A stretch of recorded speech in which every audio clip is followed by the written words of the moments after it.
Get paid to drive. Start a new career behind the wheel at the EMTA. If you are looking for a high-paying and rewarding career with full benefits and paid training, stop by or apply online today with the EMTA. Plus, EMTA riders can now enjoy free Wi-Fi on new, clean, and environmentally friendly buses to travel all over Erie County. Visit ridethee.com for more information. Get on board EMTA. Get on board EMTA. Get At Quickfill, what matters most is that our customers, our communities, and our heroes are taken care of.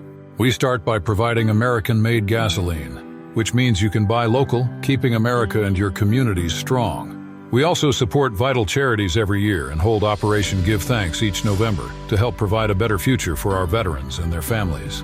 We're proud to support the communities we live and work in, and we're doing our best every day to make our towns a better place. Quickfill, driving America. Welcome to TalkErie.com's Joel Natale Show, Erie, Pennsylvania's daily podcast. Every day, we tackle the biggest issues that the Erie PA region faces. Stay informed and involved as we advance the narrative of Erie. Now, here's Joel Natale. Having the crucial conversations that Erie needs. And every year, we want to make sure that we have a conversation about autism, and we're glad to have with us here for Autism Acceptance Month. We've got Tish Bartlett, the Executive Director of Autism Society of NWPA. Hi, Tish. How are you? Hi. Thank you for inviting us. And we want to welcome in Kat DiVittorio, the Executive Director of the DiVittorio Center for Autism in Corry. Kat, good to see you. Hi, how are you? Doing well. We had you on I think a small segment maybe with the nonprofit day or something like that. I was on the High Ed's Community Chronicles radio for a little bit when we were talking about the nonprofits. Yeah, absolutely. Well, welcome. And we want to kind of be able to kind of cover the whole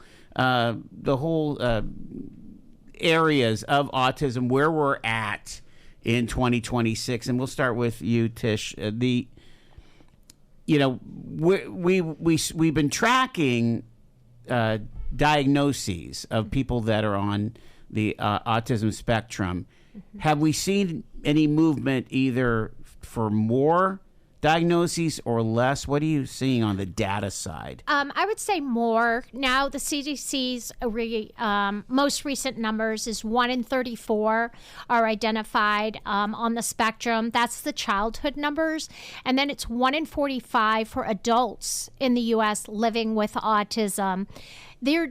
There's more understanding, more knowledge. So we're also seeing an increase in young ladies being diagnosed, where historically there was a higher number of the males with the diagnosing, but they're doing a better job of helping our young ladies at an earlier age. The national average for diagnosing is still age 5. However, we highly encourage not waiting. There is so much research and outcomes supporting early intervention. So getting those kiddos into early intervention leads to better outcomes in the long term. So we say, don't wait, go ahead, get the evaluation. Either they're going to say, yes, they have autism, which is okay. There's lots of supports out there through the Autism Society, as well as other programs, which like Kat's going to talk about. So don't wait, get them evaluated. Okay, so when you say don't wait, mm-hmm. Is that in the first year? Or is in the second year after the first birthday? What are we talking? Usually signs appear anywhere between 24 and 36 months. You're going to start seeing signs. Some, parents don't pick it up till maybe age 4, but earlier the better. So as soon as you have a question of your son or daughter not meeting their developmental milestones, then that's when to start asking questions questions and start ruling out and saying, what could this be? The earlier, the better. Some individuals have been diagnosed as young as 18 months. Those that are more profoundly affected could be diagnosed as young as 18 months. But anytime you're seeing a delay in development, fine or gross motor skills, language development, social interaction, that is when you really want to start asking questions to your pediatrician and seeking out options just to find out what's going on. Even if it's not autism, many times early intervention can help with just speech delays. OTPT can help with fine motor skills challenges, gross motor skills. The more you can help your toddler before they get into the formal educational setting of kindergarten, the better off they will be in the long run. Okay. So, but still 2 years, but is kind of where we're at here. Yes, yeah. yes.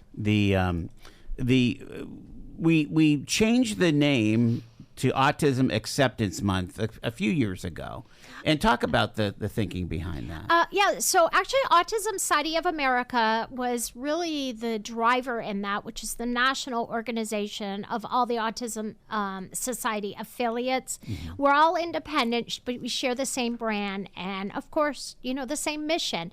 So we wanted to change from autism awareness, because we are aware of autism now, and now is the time to accept our individuals that are living with autism. Accept him every day. Accept him in school. Accept them in the workforce. They are our peers. They are our family members. So we're still, of course, raising awareness, but now the voice is, we're going to accept them, and our job is to educate how they can have life-sustaining employment. You can hire them. They can live independently. They can be owners. They are driving. So we want that stigma lifted, where now we're accepting this. We're not raising awareness anymore because we all are aware of autism. Now's the time to embrace our individuals, our neurodiverse individuals.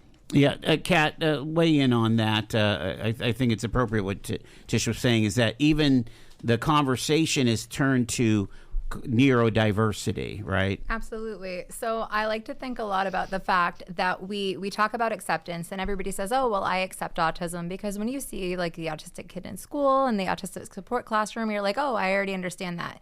But we need to be aware that in the public, autism looks like a lot of different things. Like profound autism isn't always the same as the level 1 autism, as whatever other perceptions of autism are. So when we're out in public, when we see maybe an adult man who's acting a little bit off that we think is weird, but it could just be an autistic individual and they've grown out of that quote unquote cute phase. Like, we need to be accepting of the full situation. Like, we need to understand that our perceptions of autism and what we consider acceptance is so far removed from the actual overwhelming acceptance of the entire spectrum and what everybody needs. Like, we need to take a step back, evaluate what we're thinking in our perception of autism and what our perception of even acceptance is, and kind of broaden that and start making the story about understanding the individuals and making that bridge for them. What do you think is the biggest misconception? And let's stay with the adults, of an autistic adult. Like, I guess there's 60-year-old autistic people walking around, right? Absolutely. I mean, So I would say some of the misconception is individuals, adults with autism, can hold full-time life-sustaining employment. So we mean employment that they can live off, that they can support themselves. They can live independently. They can have relationships. They can be married. They can be parents. They can have children. And I think that's kind of a misconception, where originally it was thought of, as a childhood disability. It is not. It's a lifetime disability. And your neighbor could be somebody who has a husband, a wife, children, and still be on the autism spectrum. Yeah, and so are people putting limiting factors on, which, again, staying with adults here? Yes. So individuals with autism, our neurodiverse population, they're not going to present in the typical manner, especially at like a job interview or how they act in public. Maybe they're walking around, not making eye contact, are adverse to sounds, noises. They're not going out in the typical social setting. So all of these stigmas are placed on everybody with autism. So then you find employers, no fault to theirs, just lack of knowledge and understanding, that they're not hiring them because they're not sure of what is going to happen in the workforce. Is this going to cause additional work for our other employees? Is this going to cause additional work for our supervisors? Are they going to be able to get through that job interview? Many times that's a hurdle because they don't present in the typical manner, so they don't make it through the job interview because the interviewer is questioning, why did they not look at me? Why were they fidgeting? Why were they delaying answering questions? All of those are typical autism traits that need to be embraced and understood, because they may struggle to get through the interview, but they could be your best employee. Yeah. Because they're not going to be gossiping at the old saying of the water cooler. They're going to be focused. They're going to want to get their work done. Well, and we even have, like, there's an instance where one of the young men that I know, he went for an interview and he just dressed in his regular street clothes. And when he was told that he didn't get the position, like, they were like, oh, you interviewed great, but you didn't show up presentable in a way that we would want somebody to come to work. And he was like, I don't know. Like, why did they not tell me to dress? Like, they told me to come and bring my resume and to answer questions. They didn't tell me to dress this way.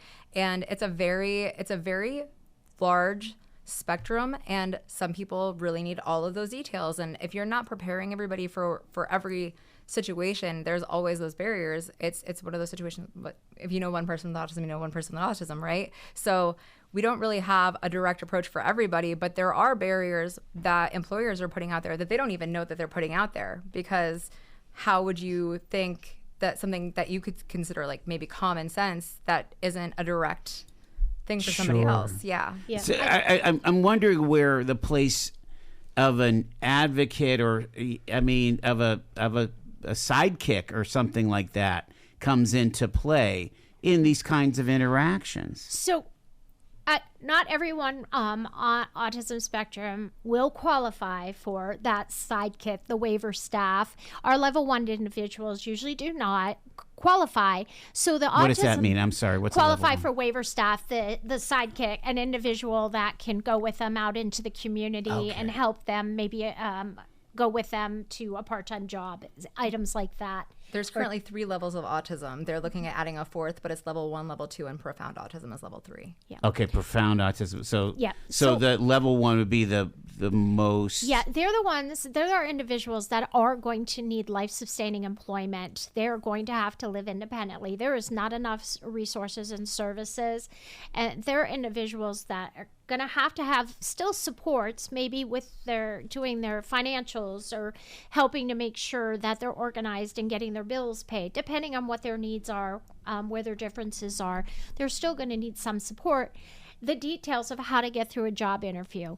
And this is one thing that the Autism Society Northwestern Pennsylvania has been really focusing on in our adult programs, as we do a program called Empowered Employment in the summertime. And we're talking to them about writing the resume. We do mock job interviews, and we ask them before we start this is, what would you wear to this interview? How would you dress? How are you going to greet them when you walk in the room? And we're teaching them all of these steps, and then actually taking them out to local businesses where they can experience a day in life of what it would be like to work in that place. And to kind of feed off what Kat said, we had an individual that went for an interview at a construction company, and he wore dirty ripped jeans and a hoodie, and they didn't hire him for that. And he said, the interview was for a construction company, so I dressed like I would be working in construction. He didn't understand the interview. You need to dress nicer. So let me just ask, where do people that maybe are not on the spectrum learn these soft skills? I feel like we have a whole society that is struggling with some of these issues. True story. Yeah, that is so It's so true. I bad. would agree with that. And actually, in my Autism 101, I always ask the group, where did you learn the unwritten social rules of society? And you just, I mean, honestly, if you think back, no one pulled you aside to teach you these rules. We just absorb it from our surroundings and what we've been exposed to. Watching TV. Yeah. I mean, where our individuals, neurodiverse individuals, they're not generalizing and absorbing these skills. so that's kind of the difference, the differentiator, would you say? Absolutely, yeah. I think that if you're not giving specific directions, then a lot of the times they're not going to they're just not going to come up with it on their own, because that's not the way a lot of people think in the neurodiverse setting. So again, I go back to the advocacy. Yes. It's like, you just give me a wingman and to help me navigate, right? I mean, it just seems like that. I think we could all use a wingman. I think you're absolutely right. There are organizations that support individuals that are on the spectrum, absolutely. But I mean, we're looking at the fact that some people that are maybe on level 1, they don't necessarily need that wingman in most situations, so that they wouldn't assume that somebody would need that going for a job interview. But like, there are places like the Autism Society that have courses and programs to teach employers too, that when you're interviewing, like, this is what to look for to see neurodivergent people, and maybe like understand that they didn't show up in a hoodie and ripped jeans to be like, oh, like, I'm just a sloppy person, but to be like, hey, I am exemplifying what I would wear during my construction role. So It picked up the cue that way. Yeah.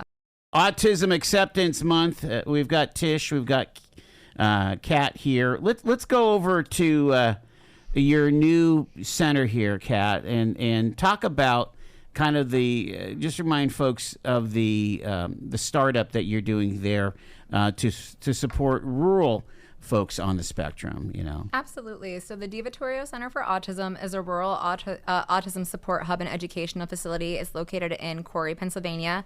We're kind of starting out. We've been incorporated for a year as of March 14th. We have a physical location and we run programs. We actually have an open house on Saturday. So if you're in Corry and you want to stop by, we're operating from 11 to 2. You can come check out our sensory room, see some of our curriculum that we're currently in the accreditation process of, hang out with us and answer some questions.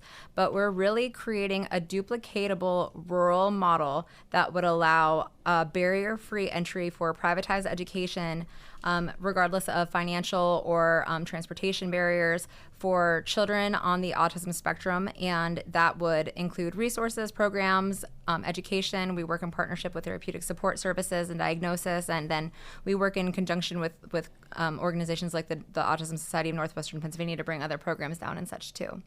That's amazing. Again, everybody knows that the services are generally always in the urban area, and so when you're out 45 minutes away, that you saw that huge gap there. It was a big issue. My own son, he's profoundly autistic. He's considered nonverbal, even though he'll talk your ear off about planets or dinosaurs. Never get him started on that. But we were having a big struggle with the transportation. He had really big issues with sitting in the car for 45 minutes to go up for therapies, and the hours just wouldn't work to try to do it in Corry. So on top of that, and the fact that I didn't like the fact that he couldn't get one-to-one care for education, we just kind of built it ourselves.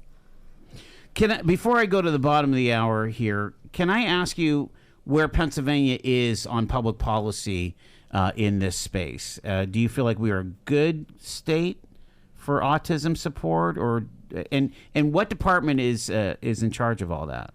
So I actually get to meet with the Health and Human Services and the Education next week. Health and Human Services is mostly in conjunction with our autism support care.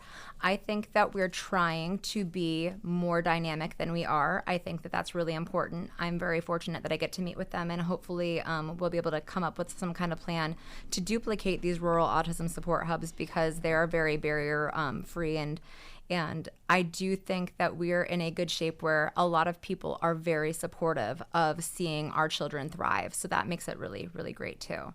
I do think that right now we need to do a push to make sure that all of our autistic individuals are all protected and supported the ways they need to. But I do see Pennsylvania supporting us where we can. Tish, weigh in on this. Is there a specific line item that you guys count on, or? We actually do not receive any funding through the state or federal government. How about the county? No. We are 100% fundraising. We are, so there is no line item to support our programming. However, in working with other Autism Society affiliates, there's I believe 74 now across all of the U.S. Pennsylvania does do a good job with our children, and the fact that we have the loophole for the Medicaid access, no matter their income, which opens up doors to therapies, because many times private business insurance will not cover autism services. So that is something Pennsylvania has done really well. What about a line item at DOE for the school districts? Are you seeing significant investment at the district level? So I've got like 30 seconds, yeah. The education has all been increased, but there's not enough policy to dictate how that's spent. So I think that special education is spread out across special education. Okay, so it's coming under the special education line items, but it's spread out to all the different needs. Yes. And talking about adults again, I do think that we need to grow in our adult sports in Pennsylvania. Absolutely. Looking for amazing finds and incredible deals?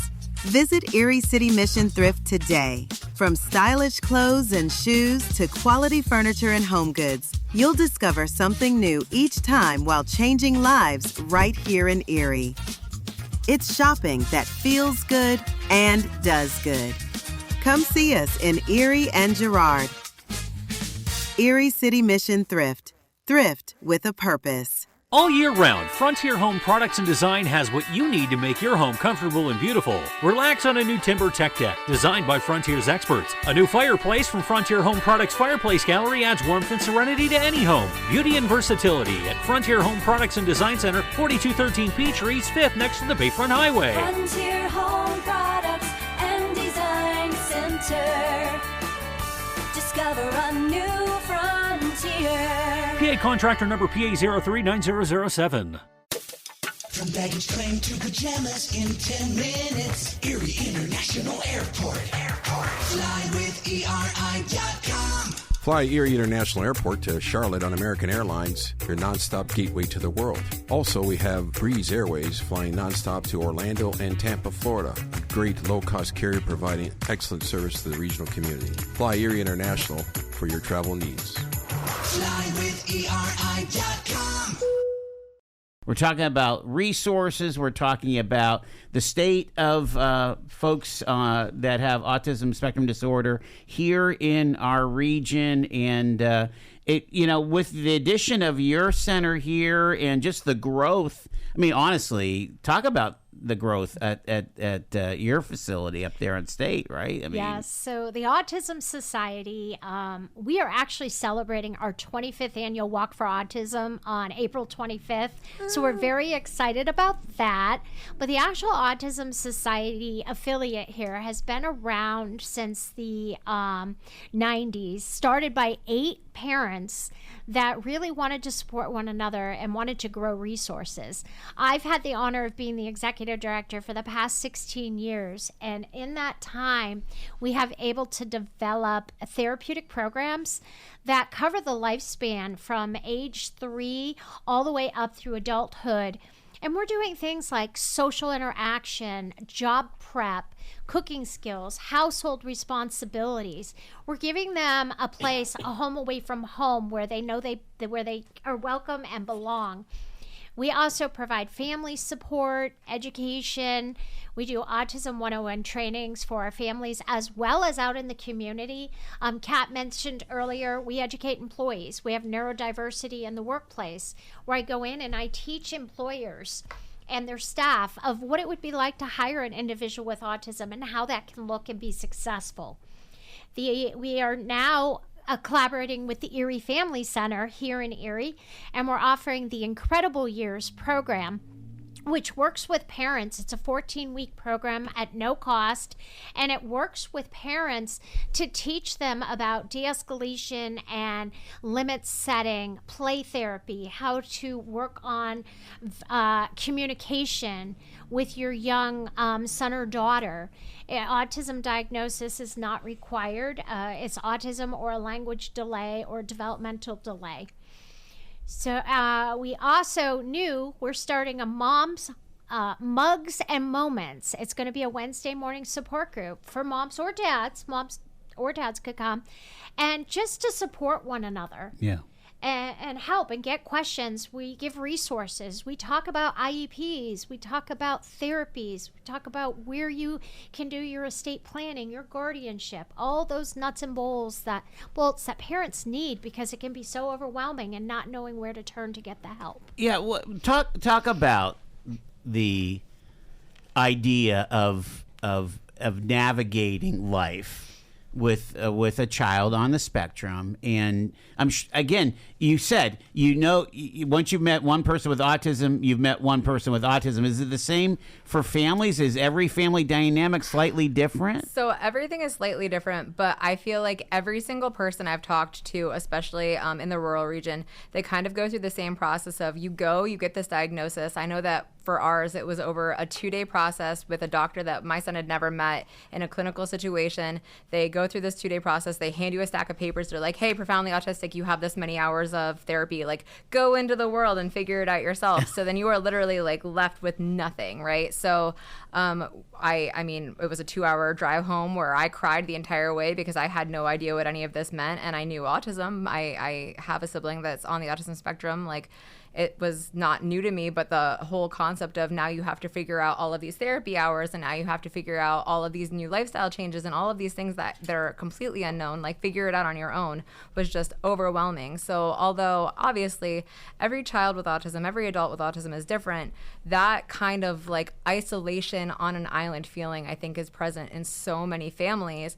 And that's where it's really important to find your community. I was very fortunate that when this was happening, I found Tish because she was actually doing a speech through the Jefferson. And that's kind of like where my connection started, where I was like, okay, like there's programming support and there's all these parents that have also been through this. And like I started building a network, but more often than not, like we are thrown out there by ourselves and we have to navigate by ourselves, and maybe our kids get in the public school district and we think that we have to follow all these IEPs the exact way the school does it. And we don't realize there's places like ARC Erie County who advocate for us, or the Autism Society who helps break down IEPs, or the DiVittorio Center who has resources and people that can give you grants for your adaptive equipment through Variety or sensory rooms, or people that have even just been through it. Like that connection, I've made so many friends through this process, where I think 5 years ago I was completely alone in it with just like me and my family trying to navigate it. It's really isolating when you're not given those resources. It's kind of one of the positive things that as the diagnoses have gone up, there's just a lot more people having this lived experience. Would you say, Tish? Yes, definitely. And that's kind of where the Autism Society started from, is the parents were searching for other families to walk the walk with them so they weren't isolated.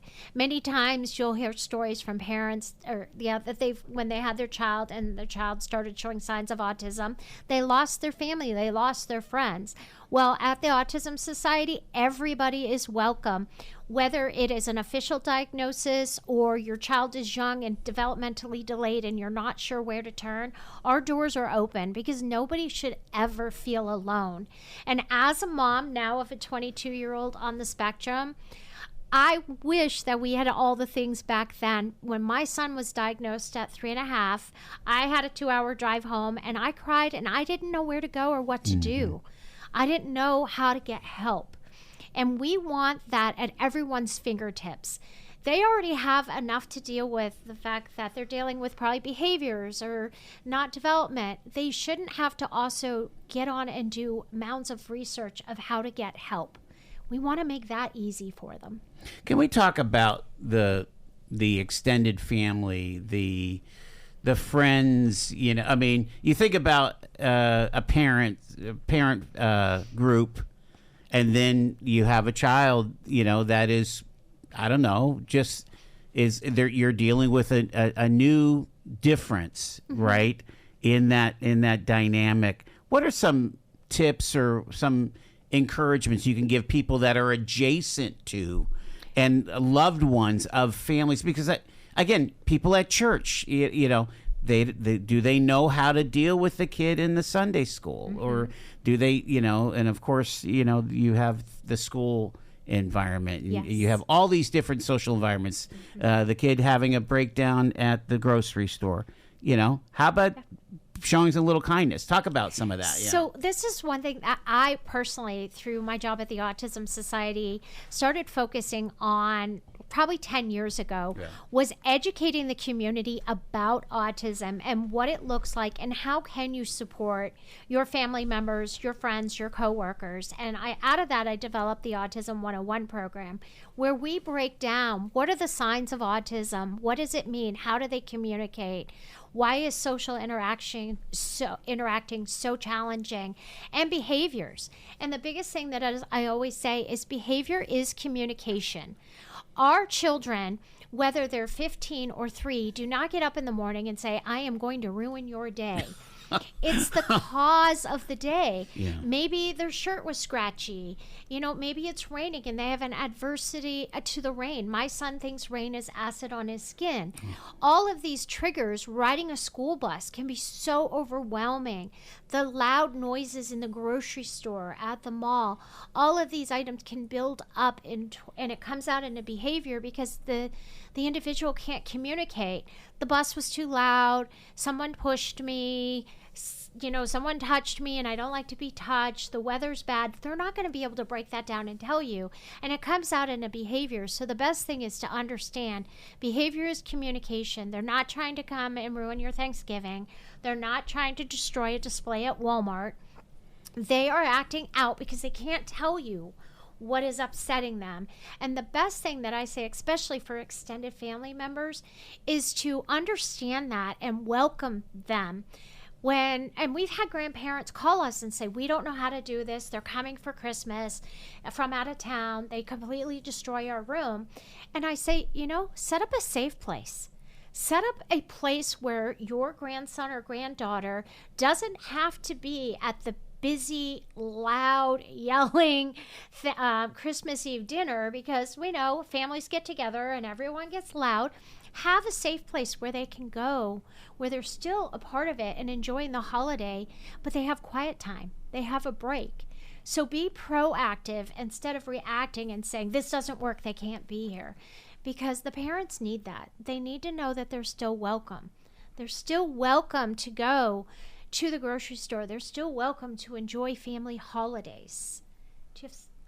Well, and I think that the most important thing is, I go back to, as we talked earlier, the preconception of what people are supposed to be is the biggest issue, right? Like, we should just accept our family, our loved ones, our friends, the way they are, and not want them to come and be the perfect guest or the perfect XYZ, especially when there are outside forces. And I will always choose my kids over anybody else, right? So, I mean, obviously, like, there are friends that I stopped going around because you can't bring my Nicholas. He will have behaviors because he knows I'm stupid, right? He's smarter than me. He knows I'm stupid and I'm not listening to him well. But he is, I'm lucky his behaviors are never super, super violent toward anybody except for me, because he knows that mom is the safe place. But he wants to run, right? He wants to run around and he wants to touch everything, and he wants to, hey, your nail polish is out. Like, that sounds cool. Like, I want to paint your floor with that. So there are places I stopped going because I started feeling like I wasn't able to be seen in the light of, like, understanding that maybe we should put the nail polish up when Kat's coming over, or maybe, like, Nicholas is going to get into this. So, like, it made me feel like I just shouldn't be there. And those things slowly started happening more and more. And you find your people, but, like, maybe if we could all kind of see outside of us and see, like, oh, well, like, maybe when my friend who has a child who has pica comes over, like, they want to put everything in their mouth, they want to eat everything, right? Like, maybe I'm not going to leave the things that can kill them out. Like, I'm not going to leave my batteries right here for you to stick in your mouth. Or maybe if somebody likes to jump off of the dining room table, like, maybe we're not going to sit in the dining room where the dining room table is, things of that nature. Is it incumbent too on the parents of the child to just be able to have a frank conversation and maybe not I mean, I'm sure there's that kind of dynamic going on. I think that can be difficult for some parents to have to openly say to a friend, hey, we really want to come over. However, could you stop leaving your batteries out on the kitchen counter? Yes. Right. Because you're uncomfortable of telling someone else how they need to live. Put the china away. Yeah. Put the china away. We really want to visit you, but my son may see the pretty shiny dishes and grab them. And you don't know how your friend's going to react, so it's just easier to not go. So I, as a mom that struggled with my child at a young age and his behaviors, I would have really loved for my friends and family to reach out and say, it's okay. You can bring Garrett over. We're okay. Yes. We're ready. We're going to be prepared. Help them, because moms and dads have so much on their plate already. The last thing they want to do is go to their friend's house and say, hey, can you move this, and this so we can come here, so we can spend the holiday with you?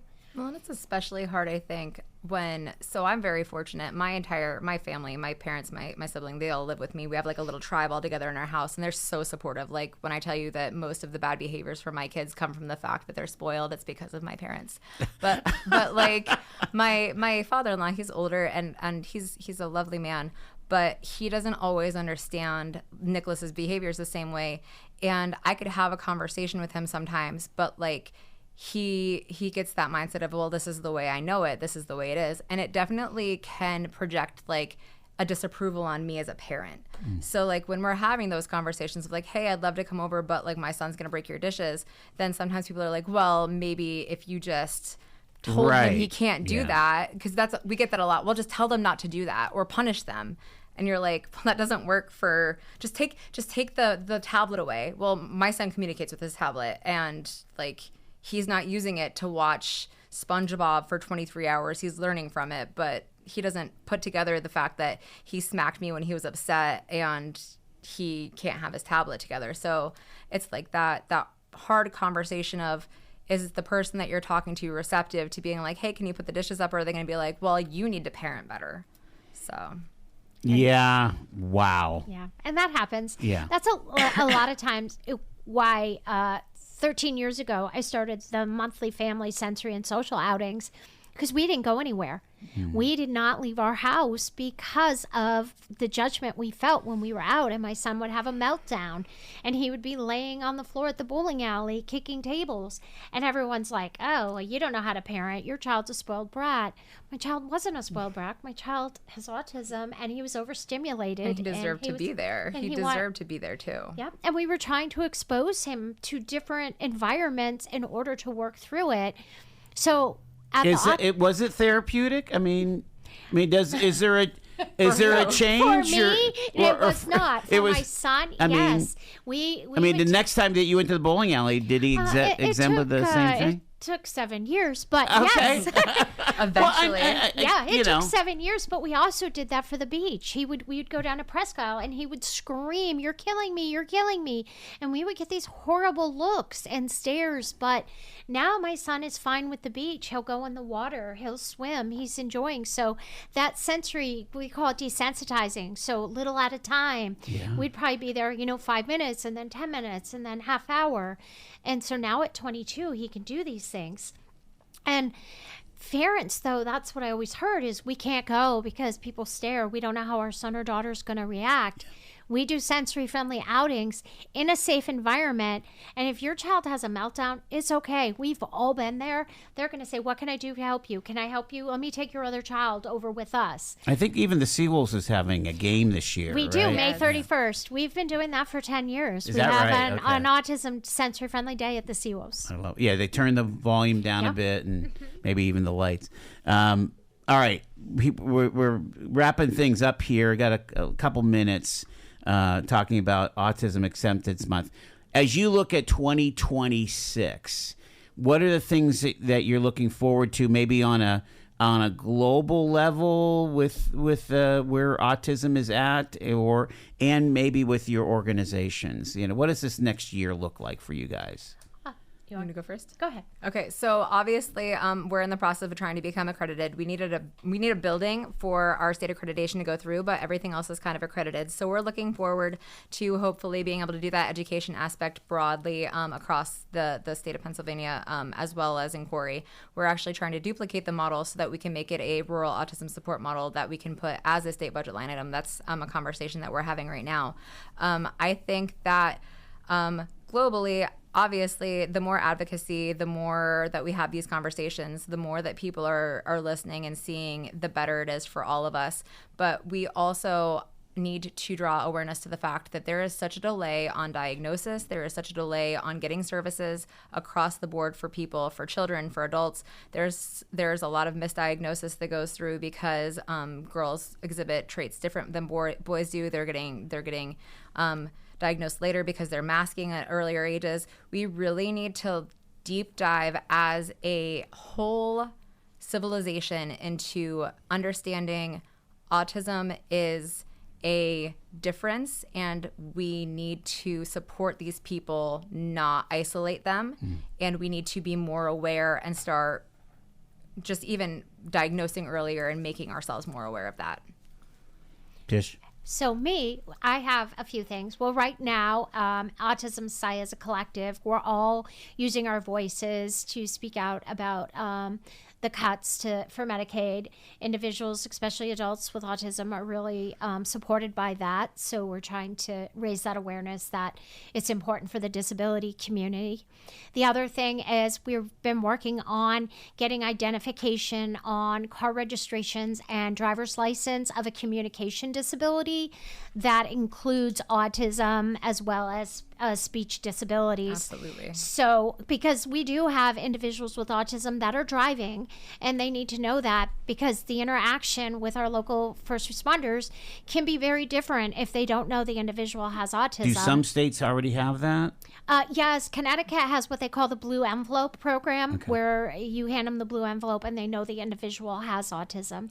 So we have already participated in helping writing legislation. It just kind of got buried, and we're trying to keep that alive and get that approved. The other thing that I'm real passionate about is, I don't know if people are aware, there are a lot of individuals in state prison in Pennsylvania diagnosed with autism. Here in Albion, at the Albion State Prison, there is an entire autism wing. And this is because I'm not saying that all individuals with autism are charged poorly and that it's wrong. I'm not saying that. There are some that probably did commit true crimes, but many times they are the victims of people that they think they're friends, that it was a bullying and they were misled and they didn't understand that they were breaking the law because they were just trying to fit in. They're not being advocated for correctly or properly. Yep. And so they end up in prison marked as pedophiles because they end up in a manipulative situation.